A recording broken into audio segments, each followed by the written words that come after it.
राजाओं का पहला ग्रंथ अध्याय 11 और 12।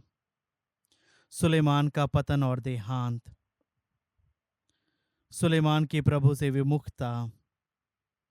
राजा सुलेमान कई विदेशी स्त्रियों को प्यार करता था।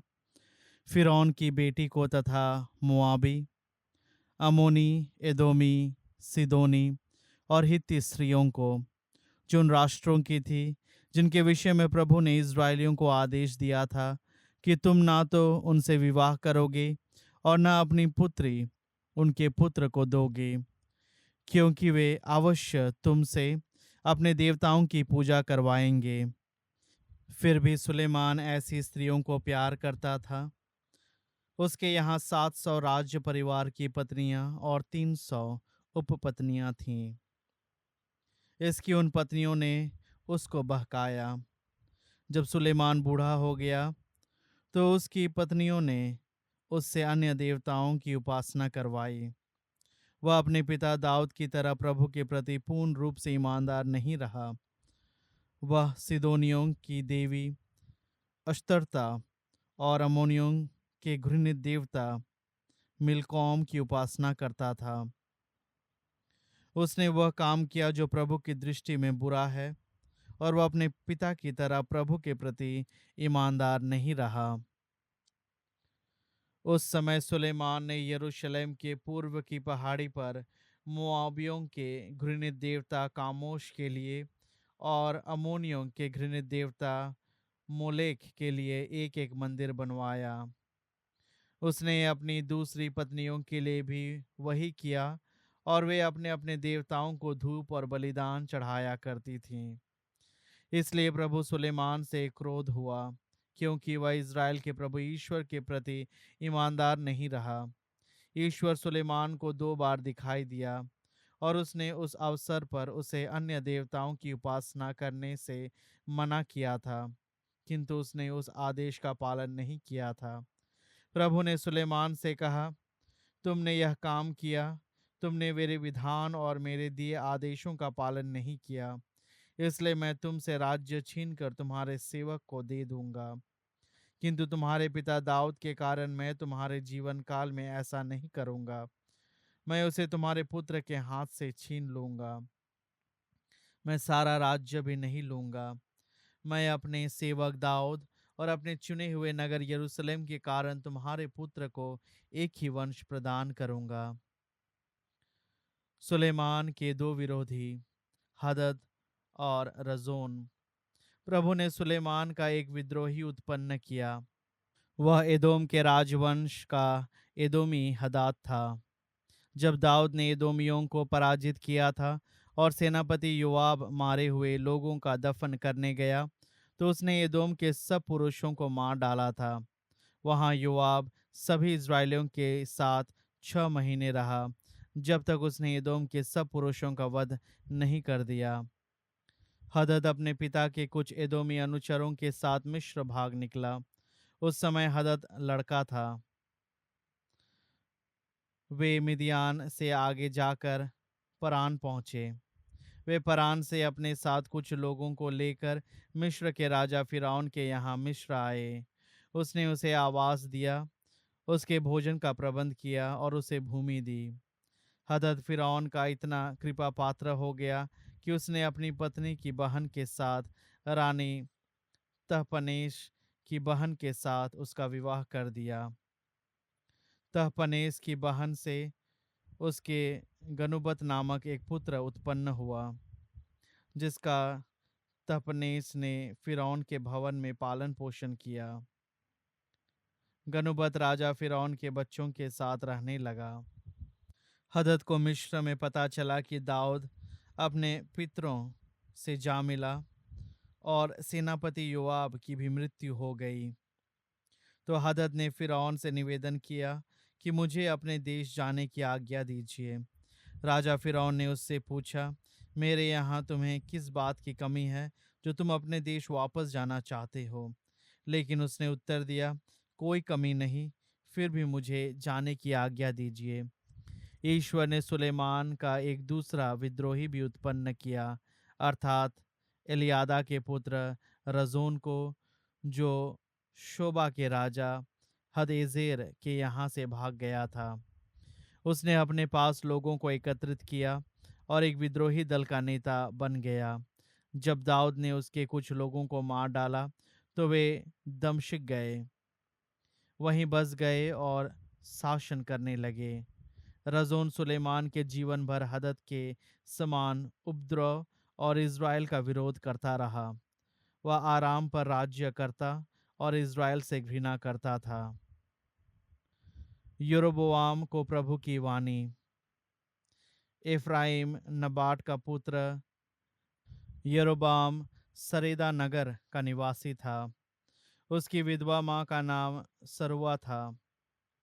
वह राजा सुलेमान का सेवक था और उसके विद्रोह का विवरण इस प्रकार है। सुलेमान मिल्लो बनवा रहा था और अपने पिता दाऊद के नगर की चार दीवारी की दरार भरवा रहा था। यरोबोआम सुयोग्य और वीर था।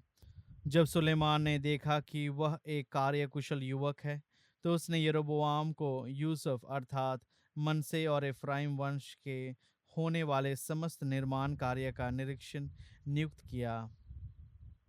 यरोबोआम किसी दिन यरूशलेम से निकलकर कहीं जा रहा था कि रास्ते में उसे सीलो का नबी अहिया मिला।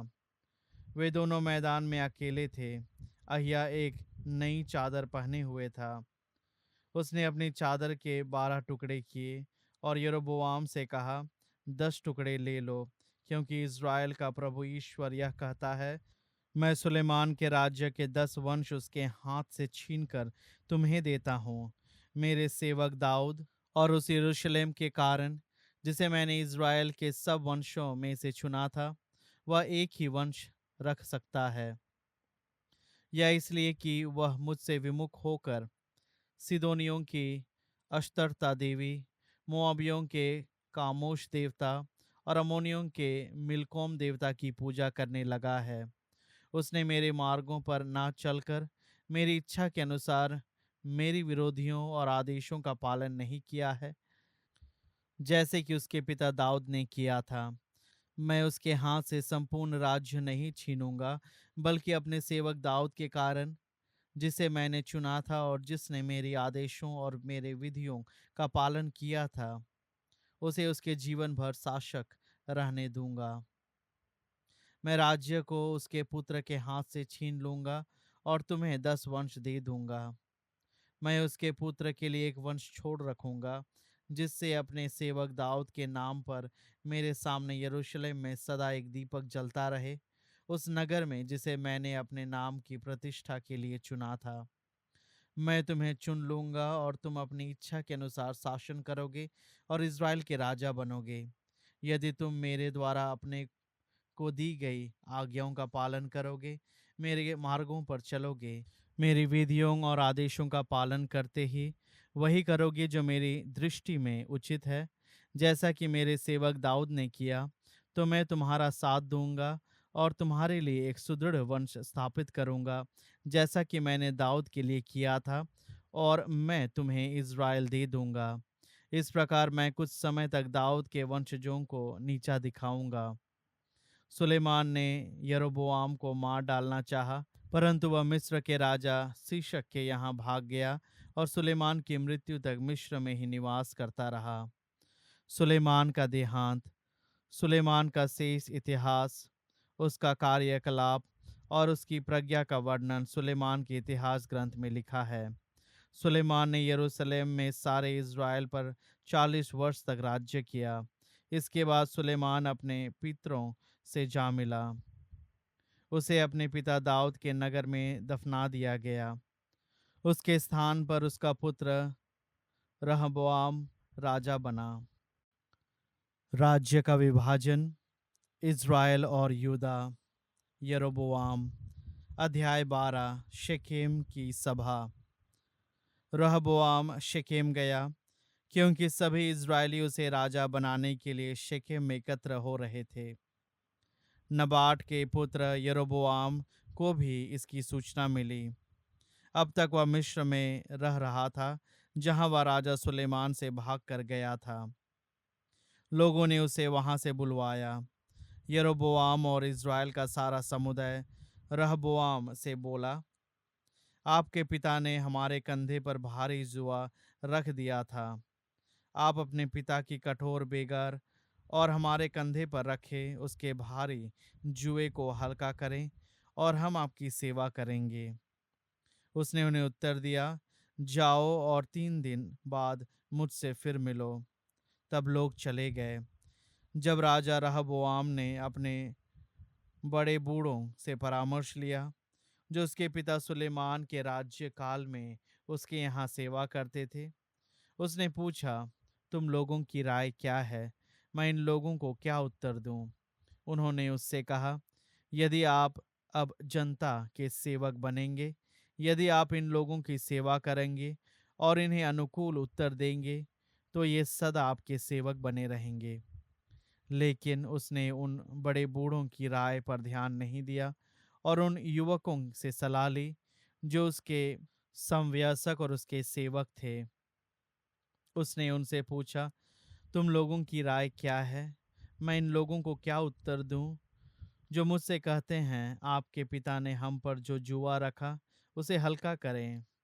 उन युवकों ने, जो उसके समवयस्क थे, उसे यह उत्तर दिया, जो लोग आपसे कहते हैं, आपके पिता ने हम पर भारी जुआ रखा, आप हमारा जुआ हल्का कर दें। आप उन लोगों को यह उत्तर दें, मेरी छोटी उंगली मेरे पिता की कमर से भी अधिक मोटी है। मेरे पिता ने तुम पर भारी जुआ रखा, मैं तुम्हारा जुआ और भारी करूंगा। मेरे पिता तुम्हें कोड़ों से पिटवाते थे, मैं तुम्हें कील लगे कोड़ों से पिटवाऊंगा। राजा का तीसरे दिन का उत्तर। राजा ने आज्ञा दे दी कि तीसरे दिन फिर से मेरे पास आ जाना। इसलिए यरोबोआम और सब लोग तीसरे दिन रहबोआम के पास लौटे। तब राजा ने उन्हें कठोर उत्तर दिया। राजा रहबोआम ने नेताओं की राय की अवहेलना कर युवकों की राय के अनुसार उनको उत्तर देते हुए कहा, मेरे पिता ने तुम लोगों पर भारी जुआ रख दिया, मैं उसे और अधिक भारी करूंगा। मेरे पिता ने तुम्हें कोड़ों से पिटवाया, मैं तुम्हें कील लगे कोड़ों से पिटवाऊंगा। इस प्रकार राजा ने लोगों की मांग पर कुछ ध्यान नहीं दिया, क्योंकि यह प्रभु की लीला थी, जिससे सीलो के अहिया के माध्यम से नाबाट के पुत्र यरोबोआम के प्रति प्रभु की वाणी पूरी हो जाए। इज़राइली दाऊद के घराने से अलग।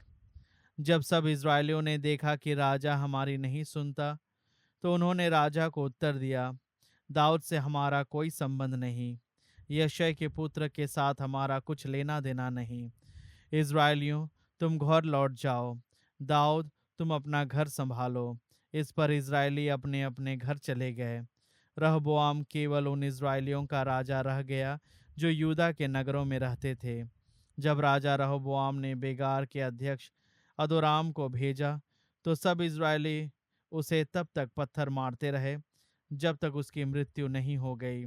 राजा रहबोआम शीघ्र ही अपने रथ पर सवार होकर यरूशलेम भाग निकला। इस प्रकार इज़राइल दाऊद के घराने से अलग हो गया और आज तक ऐसा ही है। यरोबोआम इज़राइल का प्रथम राजा। सब इज़राइलियों को मालूम था कि यरोबोआम लौट आया है, इसलिए उन्होंने उसे अपनी सभा में बुलवाया और इसे इज़राइल का राजा बनवाया। यूदा वंश के अतिरिक्त और किसी भी वंश ने दाऊद के घराने का पक्ष नहीं लिया। जब रहबोआम यरूशलेम आया, तब उसने यूदा और बेन्यामीन वंश के 1,80,000 चुने हुए योद्धाओं को एकत्रित किया, जिससे वे इज़राइल के घराने से लड़कर सुलेमान के पुत्र रहबोआम के लिए राज्य फिर प्राप्त करें। लेकिन ईश्वर भक्त श्यामा को प्रभु की वाणी यह कहते हुए सुनाई पड़ी, सुलेमान के पुत्र, यूदा के राजा रहबोआम तथा यूदा और बेन्यामीन के सब इज़राइलियों से कहो, प्रभु का कहना है कि तुम अपने भाई बंधु इज़राइलियों से लड़ने मत जाओ। प्रत्येक व्यक्ति अपने घर वापस चले जाए, क्योंकि राज्य के विभाजन में मेरा हाथ है। उन्होंने प्रभु की वाणी पर ध्यान दिया और प्रभु की आज्ञा के अनुसार वे घर लौट गए। यरोबोआम ने एफ्राइम के पहाड़ी प्रदेश में स्थित शेकेम को किलाबंद कर दिया और वह वहां रहने लगा। इसके बाद उसने पनूएल को किलाबंद बनाया। धार्मिक मतभेद। यरोबोआम ने अपने मन से यह कहा, मेरा राज्य फिर दाऊद के घराने के अधिकार में आ जाएगा। यदि वह प्रजा प्रभु के मंदिर में बलि चढ़ाने के लिए यरूशलेम जाती रहेगी, तो उसका हृदय उसके स्वामी यूदा के राजा रहबोआम की ओर आकर्षित हो जाएगा। ये लोग मेरी हत्या करेंगे और यूदा के राजा रहबोआम के पास लौटेंगे। इस बात पर विचार करने के बाद राजा ने सोने के 2 बछड़े बनवाए और लोगों से कहा, तुम लोग बहुत समय तक यरूशलेम जाते रहे। इज़राइलियों, ये ही वे देवता हैं जो तुम लोगों को मिस्र से निकाल लाए। उसने एक मूर्ति बेतेल में स्थापित की और दूसरी मूर्ति दान में। यह लोगों के लिए पाप का कारण बना, क्योंकि वे उन मूर्तियों की उपासना करने के लिए बेतेल और दान जाया करते थे। राजा ने पहाड़ियों पर भी पूजा स्थान बनवाए और उनके लिए जनसाधारण में से ऐसे लोगों को पुरोहित के रूप में नियुक्त किया जो लेवी वंशी नहीं थे। यरोबोआम ने 8वें महीने के 15वें दिन एक पर्व का भी प्रवर्तन किया, जो यूदा में होने वाले पर्व के सदृश था। उस अवसर पर उसने अपने द्वारा बेतेल में स्थापित वेदी पर उन बछड़ों की बलि चढ़ाई जिन्हें उसने बनवाया था। उसने पहाड़ियों पर बनवाए पूजा स्थानों के पुरोहितों को बेतेल में नियुक्त किया। बेतेल की वेदी को ईश्वर का अभिशाप।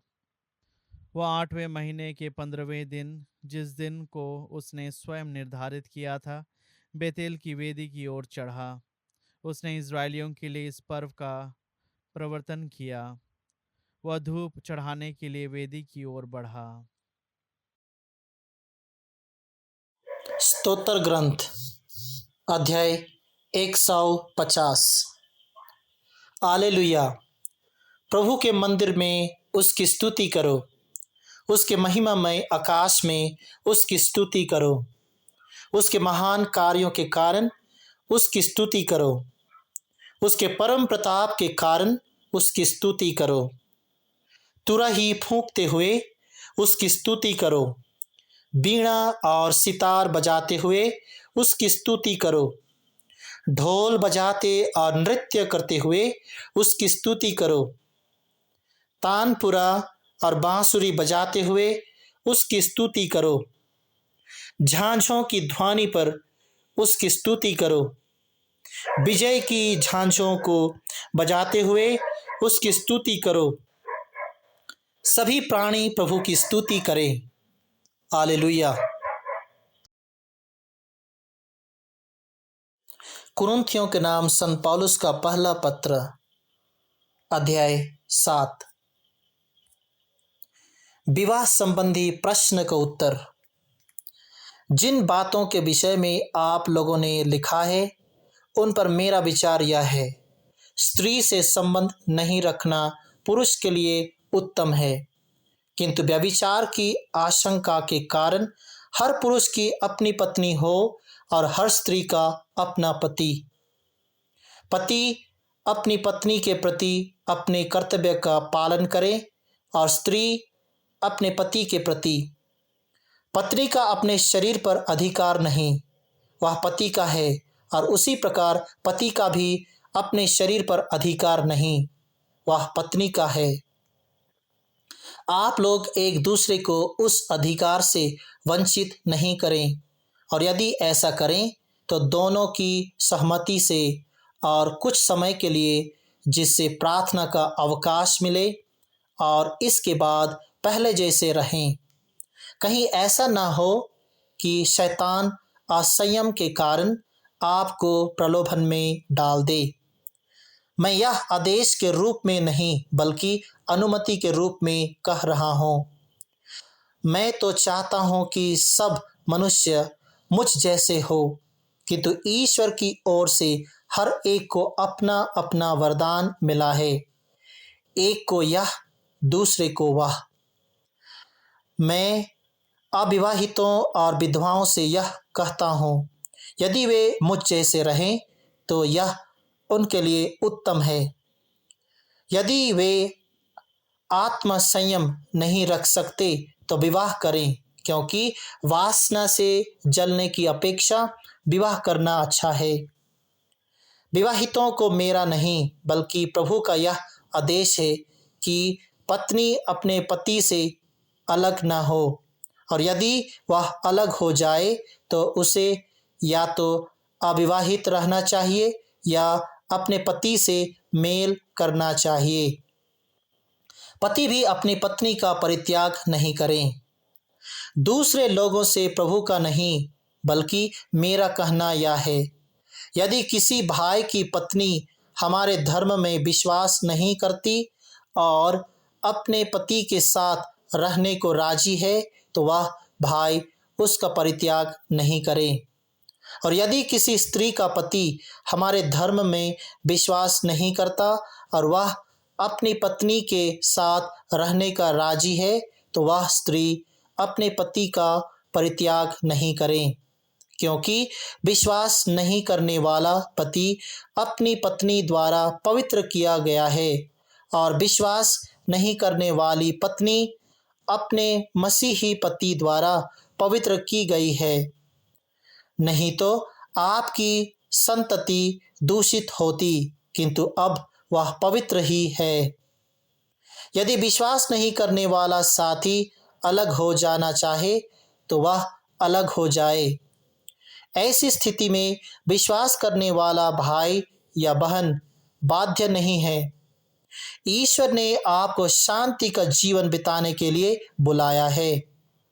क्या जाने, हो सकता है कि पत्नी अपने पति की मुक्ति का कारण बन जाए और पति अपनी पत्नी की मुक्ति का कारण।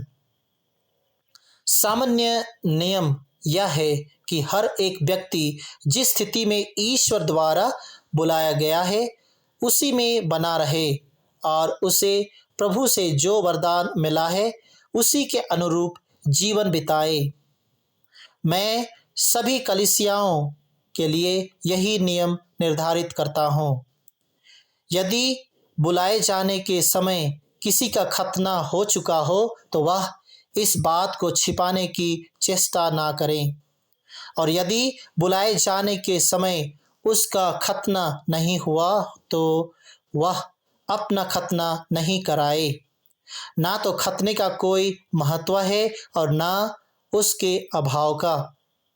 महत्व ईश्वर की आज्ञाओं के पालन का है। हर एक व्यक्ति जिस स्थिति में बुलाया गया था वह उसी में रहे। आप बुलाए जाने के समय दास थे तो इसकी चिंता ना करें, और यदि आप स्वतंत्र हो सकें तो दास ही बना रहना अधिक उचित समझें, क्योंकि प्रभु द्वारा बुलाए जाने के समय जो दास था वह प्रभु द्वारा दास्य मुक्त है, और उसी प्रकार प्रभु द्वारा बुलाए जाने के समय जो स्वतंत्र था वह मसीह का दास हैं। आप लोग कीमत पर खरीदे गए हैं। अब मनुष्यों के दास ना बने। भाइयों, हर एक व्यक्ति